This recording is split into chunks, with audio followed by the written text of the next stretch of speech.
그렇다면 오늘 같은 시장 속에서는 과연 어떤 테마들 급등했을지 딱 오늘은 세 가지 만나보도록 하겠습니다.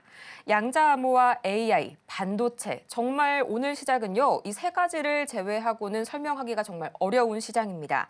가장 먼저 저희 매일 아침 개장 전마다 짚어주시는 장정 관심 테마 첫 번째, 양자암호 보도록 할 텐데요.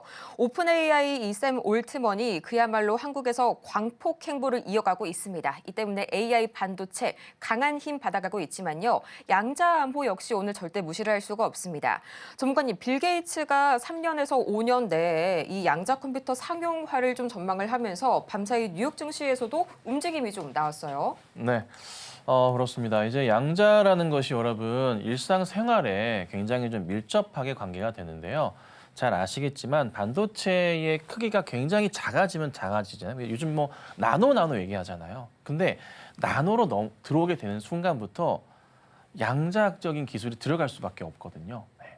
반도체, 양자. 그냥 뭐 양자 컴퓨터 좋아 빠르다는 이 상황이 아니라 여러분 쓰시는 핸드폰 있잖아요. 스마트폰 자체에서의 반도체 칩에도 양자 기술이 적용이 되고 진행이 되고 있는 그런 상황입니다. 굉장히 중요합니다. 그래서 뭐 전 세계 그 유명한 기업가들의 얘기도 들어오지만 샘 올트먼도 방문을 하긴 했지만 그만큼 실생활에서 앞으로 굉장히 중요한 거고 파운드리 업체들 입장에 삼성도 그렇고 대만 TSMC도 그렇지만은 필수적으로 이 기술의 활용성 자체가 원체 중요하기 때문에 계속적으로 집중할 수밖에 없는 거고 정부 차원에서도 우리나라 반도체 죽는다라고까지 하면서 얘기하면서 지원을 빨리 해야 된다라고 얘기를 하는 겁니다. 기사 보셨죠? 네, 그만큼 중요한 거예요. 자, 우선 양자암호 오늘 움직인 종목들 잠깐 볼 건데 이슈가 되는 만큼 샘 올트먼 방문을 통해서 뭐 최태원 회장 만나고 SK하이닉스 대표 좀 만나고 이러고 있는 것 같은데요. 보시면은 엑스게이트 오늘 장중에 보니까 20 현재 6%까지 상승이 나오고 있고요. 상한가까지 갔었습니다. 바이오로그 디바이스의 현재 상한가 잠겨 있는 모습이고요. 자, 아윈 플러스 같은 경우 26%까지 급등이 좀 나왔었습니다. 자, KCS 현재 16%대, 한국 첨단 소재 같은 경우 13%대, 코이버 11%대인데 이 종목들이요. 이슈가 쉽게 사그라들 것 같지는 않습니다.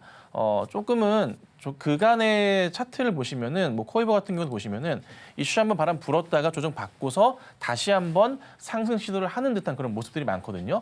이 종목들이 대부분 다 이런 패턴을 좀 많이 보여요. 그래서 우선 당장은 오늘의 급등 자체가 굉장히 오랜만에 나오는 첫 급등이라 당장은 이게 풀이 죽진 않을 겁니다. 급하게. 하루 이틀 정도는 갈 것 같은데 요즘 그 테마의 폭 그 자체가 길게 가진 않잖아요. 진짜 잘가 이틀, 3일 정도란 말이에요. 그래서 내일까지는 좀 여유 있게 보시는 게 어떨까 싶고요.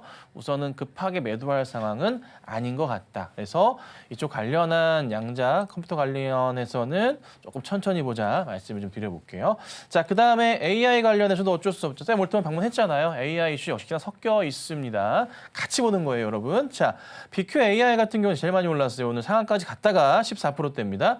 모비데이즈 현재 7% 가까운 모습, KT알파 같은 경우도 좋은 모습이었고요. 브레인즈 컴퍼니 같은 경우가 장중에 19%까지 상승이 좀 나왔었습니다. 역시나 바닥에서 상승을 좀 주고 이슈가 좀 됐던 만큼 어제부터 좀 움직임들이 나온 종목들이 있고요. 오늘 좀 급등이 좀 나오는데 종목들이 좀 AI 쪽은 조금은 아쉬운 게 윗꼬리들이 좀 많이 잡혀 있어요. 그래서 이 종목들은 이슈 자체가 바로 꺾일 수가 있기 때문에요. 오늘 가능한 한 오후장에 움직임이 없다면 정리하시는 것이 좀 안전하실 겁니다. 자, 그리고 오늘 보면 반도체, 코스닥이 원체 좀 강하다 보니까 반도체 중심으로 해서 많은 종목들이 올랐습니다. 그중에 조금 몇 개만 좀 뽑아왔는데요. 자, 펜트론 같은 경우 오늘 23%대 상승 중이고요. 워트 9%, YC 급락 나왔다 바로 돌립니다. 9%대. 제주반도체도 최근에는 굉장히 이쁩니다. 반등 나오고 있는 모습이고요. 자, 그다음에 피델릭스 같은 경우에도 움직임이 나오는데 좀 상황 보시면은 윗골이랑 음봉이 좀 크죠. 이런 건 조심하셔야 됩니다. 뭐 로봇 관련주들도 최근에 이슈 굉장히 좋아서 잘 가고 있긴 한데요. 우선은 시장에서 코스닥이 원체 강한 행보를 보이면서 반도체주들을 끌어당기고 있다. 뭐 삼성과 하이닉스의 움직임, 특히나 삼성전자의 상승에 따라서 흐름을 좀 타는 것 같은데 우선 상황상 분위기상 그간에 조금 요 근래 안 좋았었던 반도체 업황들, 엔비디아 이슈를 통해서 안 좋았었지만 딥시크로 안 좋았었지만 다시 반등하는 계기가 될 것 같습니다. 그래서 너무 걱정하지 마시고 차분하게 기다려보시는 전략이 필요할 것 같습니다.